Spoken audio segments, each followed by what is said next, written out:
Alors voilà, nous sommes arrivés au terme des présentations de ce jour sur la partie D du code été. Alors j'ai évoqué dans l'introduction, je ne vais pas être long, vous inquiétez pas, j'ai évoqué dans l'introduction, ce n'est qu'une partie du puzzle. Les autres parties vont intervenir dans un futur relativement proche. Je vais d'ailleurs vous inviter à être attentifs à ces différentes entrées en vigueur. Bien sûr, il y aura des communications sur ces éléments. Ce que je peux vous annoncer, mais ce n'est pas vraiment une annonce puisqu'on en a déjà parlé, c'est que le COPAT devrait entrer en vigueur le 1er juin prochain.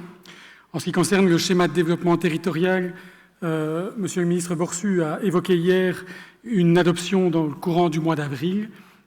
Et en ce qui concerne la partie R du code été, le travail est en cours et techniquement, au vu de la procédure, ça ne pourra pas arriver avant le mois d'avril non plus.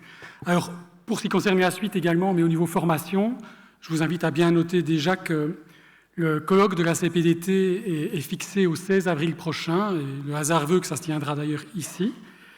Mais également, vous avez la suite, et j'en ai parlé tout à l'heure, du cycle de formation qui était envisagé par l'Union des villes et des communes, dont la prochaine étape est une formation thématique qui se tiendra le 22 mars prochain. Les places sont chères, donc n'hésitez pas à vous inscrire rapidement. Alors ça y est, j'ai assez parlé, j'ai juste 2 points à évoquer encore. Les classiques remerciements. Tout d'abord, j'aimerais remercier le ministre Borsu et ses collaborateurs pour le travail sur le code et pour les discussions qu'on a pu avoir avec eux. L'Union des villes et des communes pour la collaboration qui s'est nouée et les échanges que nous avons pu également avoir.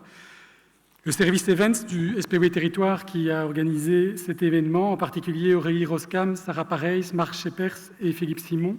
Et au sein de la Digit, je voulais aussi remercier Corinne Evangelista pour sa créativité qui a été exprimée au travers des supports visuels de ce jour, ainsi qu'à travers les réponses que vous avez reçues à toutes vos interrogations posées après avoir reçu l'invitation, et pour son positivisme. Enfin, encore 2 personnes. J'aimerais remercier Claire Van Skepdahl pour ses conseils toujours judicieux et pratiques, et enfin vous remercier vous parce que vous étiez extrêmement nombreux et très attentifs. Et donc, il me reste à vous inviter à passer un petit moment de partage autour d'un lunch. Et donc, voilà. Bon appétit.